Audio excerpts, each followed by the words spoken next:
اعوذ باللہ من الشیطان الرجیم بسم اللہ الرحمن الرحیم اللہم صلی علی محمد و علی آل محمد۔ اللہ جل شانہ کا بے حساب کرم احسان اس ذات کا کہ جس نے ایک دفعہ پھر قرآن مجید سمجھنے کے لیے یہاں پہ ہمیں اکٹھا کر دیا۔ آج ہم انشاءاللہ 7واں پارہ سورہ الانعام کے آیت نمبر 80 سے اپنا سبق شروع کریں گے۔ سورہ الانعام آیت نمبر 80۔ اعوذ باللہ من الشیطان الرجیم بسم اللہ الرحمن الرحیم۔ وکیف وحاجہ قوم قال اتحاجونی فی اللہ وقد ہدان ولا اخاف ما تشرکون بہ الا ان یشاء ربی شیئا واسع ربی کل شیء علما افلا تتذکرون۔ وحاجہ قومہ، اور جھگڑا کیا ان سے، کس سے؟ حضرت ابراہیم علیہ السلام سے، قومہ ان کی قوم نے۔ پچھلی آیات میں ہم نے پڑھا تھا کہ انہوں نے سورج کو، چاند کو، ستاروں کو، سب کو جس کی وہ پرستش کرتے تھے، کہا یہ ڈوبنے والے ہیں، ڈوبنے والا رب نہیں ہو سکتا، رب تو وہ ہے جو ہمیشہ ایک جیسا رہتا ہے، وہ اس کے نہ کوئی طلوع کا ٹائم ہے نہ کوئی غروب کا ٹائم ہے، وہ ہر وقت طلوع ہے، ہر وقت دیکھ رہا ہے۔ تو انہوں نے کہا اس شرک کو چھوڑ دو، میں تو اپنے اس رب کی طرف یکسو ہو گیا ہوں جس نے مجھے بھی بنایا، زمین و آسمان کو بنایا، اور جس کی قدرت کی نشانیاں چاروں طرف بکھری ہوئی پڑی ہوئی ہیں، اور میں تمہارے ساتھ شرک کرنے والا نہیں ہوں، میں اپنے صرف اور صرف ایک رب کی طرف متوجہ ہوں، سب کو چھوڑ کے، سب شریکوں کو جن کو تم بناتے ہو۔ اب جب ان کے پاس یہ ساری دلیلیں ختم ہو گئیں، حضرت ابراہیم علیہ السلام نے دلائل سے جب ان کو توحید پہ قائل کے، جب سب دلیلیں ختم ہو گئیں، تو پھر کیا ہوتا ہے؟ جھگڑا ہوتا ہے۔ آج بھی دنیا میں ایسے ہی ہوتا ہے کہ جب علم سے، دلیل سے کسی بات پہ بات چیت چل رہی ہو، تو جس سائیڈ کی طرف، جس شخص کی طرف، جس پارٹی کے پاس دلیل ختم ہو جاتی ہے، وہ پھر کیا ہوتی ہے؟ جھگڑے پہ آ جاتے ہیں۔ بالکل ایسے ہی ہوا ہے کہ وہ جب لاجواب ہو گئے علمی دلیلوں سے کہ بات تو بالکل صحیح ہے، تو پھر وہ جھگڑے پہ آ گئے۔ تو انہوں نے جھگڑا کیا، جھگڑنے لگی ان کے ساتھ ان کی قوم۔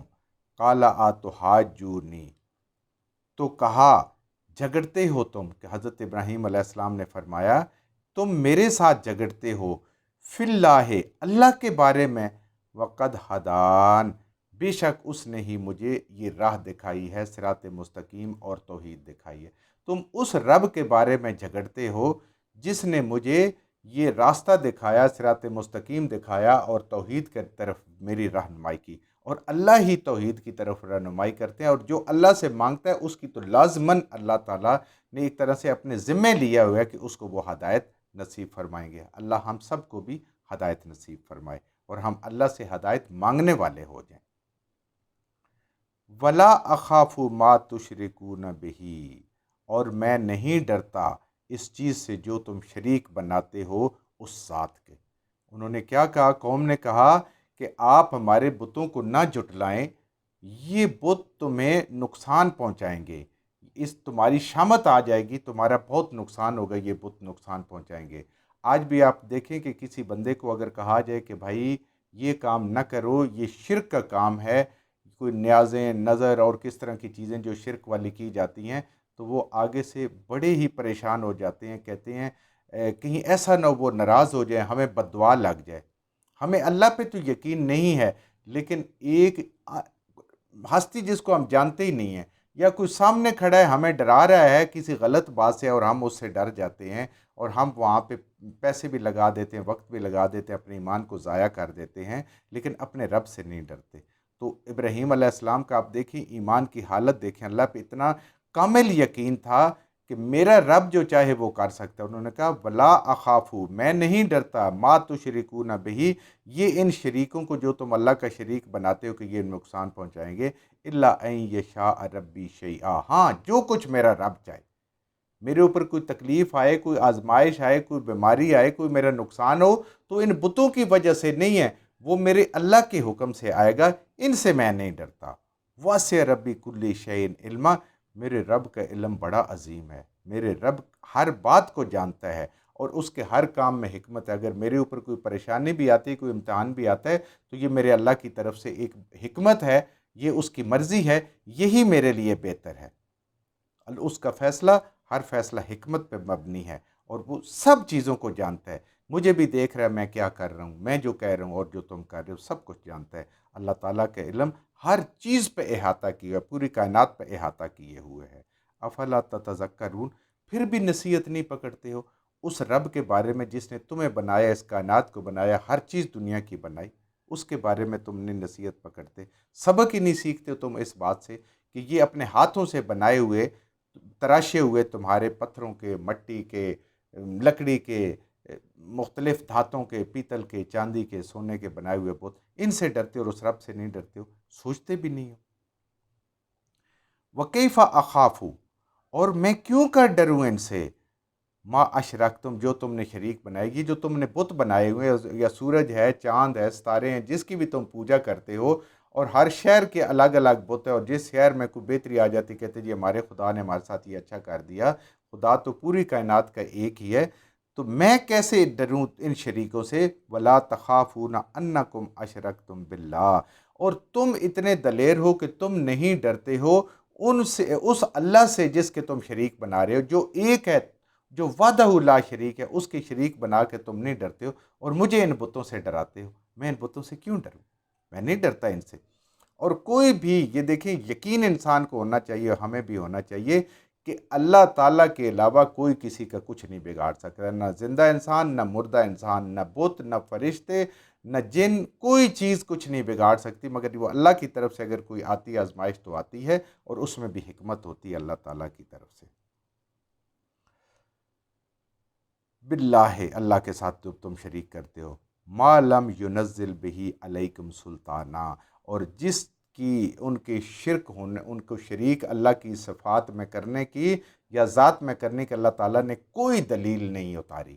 اس پوری کائنات میں، اس پوری کائنات میں شرک کے لیے کوئی دلیل نہیں۔ آپ کسی چیز کو اٹھا کے دیکھیں، ایک چھوٹی سے چھوٹی چیز کو، آپ درختوں کو دیکھ لیں، انسانوں کو دیکھ لیں، حیوانوں کو دیکھ لیں، جس کو بھی، آپ کو ایک اللہ کی توحید نظر آئے گی جب آپ اس کو دیکھنا شروع کریں گے، اس پہ غور کریں گے۔ کسی بندے کا اس کے اندر، اس کے بڑھنے کے اوپر، اس کے مکمل درخت بننے کے اوپر، اس کے فصلیں اگنے کے اوپر، بیج اگنے کے اوپر کسی کا کوئی تصرف نہیں۔ انسان ذرا سا غور کریں، انشاءاللہ آگے ہم انہی میں پڑھیں گے کہ ایک، بلکہ پیچھے پڑھ چکے ہیں، کہ ایک پتا بھی جو گرتا ہے میرے رب کو پتہ ہوتا ہے، اور ایک بیج بھی جو زمین میں جاتا ہے، کون اس کو اگاتا ہے؟ کسی انسان کی، کسی مخلوق کی کوئی مجال ہے؟ بالکل نہیں۔ تو فرما رہے ہیں کہ تمہارے پاس کوئی دلیل نہیں ہے کہ تم اللہ کا شریک ٹھہراؤ، اور اللہ سے تم نہیں ڈرتے، ان بتوں سے ڈرتے ہو، یہ تم بے علم اور بے عقل لوگ ہو، کوئی دلیل نہیں ہے۔ فَأَيُّ الْفَرِيقَيْنِ أَحَقُّ بِالْأَمْنِ، اب پھر ایک اور مثال سے سمجھایا جا رہا ہے، پس کون سا فریق ہے دونوں میں سے، یعنی دو جماعتوں میں سے کون سی جماعت ہے احق کو حق پر بالامن، اور امن کے ساتھ، ان کنتم تعلمون، اگر تمہیں ذرا بھی عقل اور علم ہے تو یہ بتاؤ کہ ایک بتوں کو ماننے والے ہیں، اور بت بھی کوئی ایک نہیں ہے، بے حساب ہیں، اللہ کے شریک بنائے ہوئے، سورج چاند ستاروں سے لے کر مٹی لکڑی کے بت اور پتھروں کے بت بنائے ہوئے ہیں، کیا وہ امن میں ہیں؟ یا ایک اللہ کو ماننے والے، اسی سے نفع، اسی سے نقصان، اسی سے فائدہ، اسی سے امیدیں، اسی سے حاجت روائی، اور ایک کام کے لیے سورج کے پیچھے بھاگتے ہو، دوسرے کام کے لیے ستاروں کے پیچھے بھاگتے ہو، تیسرے کام کے لیے چاند کے پیچھے بھاگتے ہو، کسی اور کام کے لیے، ہر ایک چیز کے لیے ہر ایک شہر والے الگ الگ چیزوں کے پیچھے بھاگ رہے ہو، کیا وہ امن میں ہوتا ہے کہ یا پریشان حال ہوتا ہے؟ یا وہ پریشان ہوتا ہے کہ جو ایک کا ہو کے رہ جاتا ہے، بس اسی نے کرنا ہے جو کچھ کرنا ہے، جب بھی کرنا ہے، جیسے کرنا ہے، جو چاہے کرے گا، اور میں اس کی رضا پہ راضی ہو جاؤں۔ اتنے لوگوں کو، اتنے بتوں کو تو راضی کرنا ہی آسان نہیں، ویسے تو وہ ہے ہی سارے باطل، لیکن کیا ان کو راضی کرنا آسان ہے؟ ایک رب کو راضی کرنا آسان ہے۔ تو کون حق پہ ہے، کون امن میں ہے، کون در در کی ٹھوکریں کھا رہا ہے؟ ایک در پہ آ جاؤ، ایک در پہ آ جاؤ، اگر تمہیں علم ہے، عقل ہے، اور علم کس سے ملے گا؟ قرآن سے ملے گا، اللہ کی کتابوں سے ملے گا، انبیاء کی تعلیم سے ملے گا۔ الذین آمنوا، وہ لوگ جو ایمان لائے، ولم یلبسوا، اور پھر نہیں ملایا، ایمانہم، اپنے ایمان کے ساتھ، بظلم، کوئی گناہ، اولئک لہم الامن، وہ یہ امن میں ہیں یہاں بھی اور آخرت میں بھی، وَهُمْ مُهْتَدُونَ، اور یہی لوگ ہدایت پر ہیں۔ جب یہ آیت اتری، صحابہ کرام رضوان اللہ اجمعین پریشان ہو کر نبی کریم صلی اللہ علیہ وآلہ وسلم کے پاس آئے کہ اللہ کے نبی، ہم ایمان تو لائے مگر ہم انسان ہیں، ہمارے سے تو کئی گناہ اس کے بعد بھی ہو جاتے ہیں، ہم اللہ سے معافی تو مانگتے ہیں، ہمارے سے گناہ ہو جاتے ہیں۔ تو حضرت ابن عباس رضی اللہ تعالیٰ عنہ فرماتے ہیں کہ نبی کریم صلی اللہ علیہ وآلہ وسلم نے فرمایا کہ یہاں ظلم سے مراد باقی گناہ نہیں ہے، صرف ایک گناہ ہے اور وہ ہے شرک۔ ایمان کے بعد جس نے شرک کیا وہ اس امن سے فارغ ہو گیا، کیونکہ پیچھے ہم نے پڑھا ہے کہ اللہ تعالیٰ کسی چیز کو بھی، کسی گناہ کو بھی معاف کر سکتے ہیں جس کو چاہیں، شرک کو معاف نہیں کریں 2 دفعہ۔ پھر تیسری دفعہ ہم نے پڑھا کہ اللہ تعالیٰ نے مشرکوں پہ شرک کرنے والوں پہ جنت کو حرام قرار دی۔ تو اس لیے صحابہ کرام پریشان ہو گئے کہ کیا بنے گا، گناہ تو ہو جاتے ہیں، غلطیاں ہو جاتی ہیں۔ تو اللہ کے نبی صلی اللہ علیہ وآلہ وسلم نے فرمایا، ابن عباس کی روایت ہے کہ آپ نے فرمایا یہاں ظلم سے مراد ہر گناہ ظلم ہے، لیکن یہاں اس سے مراد شرک ہے۔ تو صحابہ کرام کا آپ دیکھیں کہ ڈر جانا اس آیت کے بعد۔ آج ہم نہ قرآن پڑھیں، نہ قرآن سمجھیں، اور نہ ہمیں کوئی ڈرنے کی ضرورت پڑے۔ جو کچھ ہم نے صحیح پڑھا اللہ ہمارے ذہنوں میں، دلوں میں بٹھا دے۔ جہاں جہاں پڑھتے ہوئے بولتے ہم سے غلطیاں ہو گئی، اللہ میں معاف فرما دے، اور ان غلط باتوں کو ہمارے ذہنوں سے، دلوں سے اللہ کی ذات نکال دے۔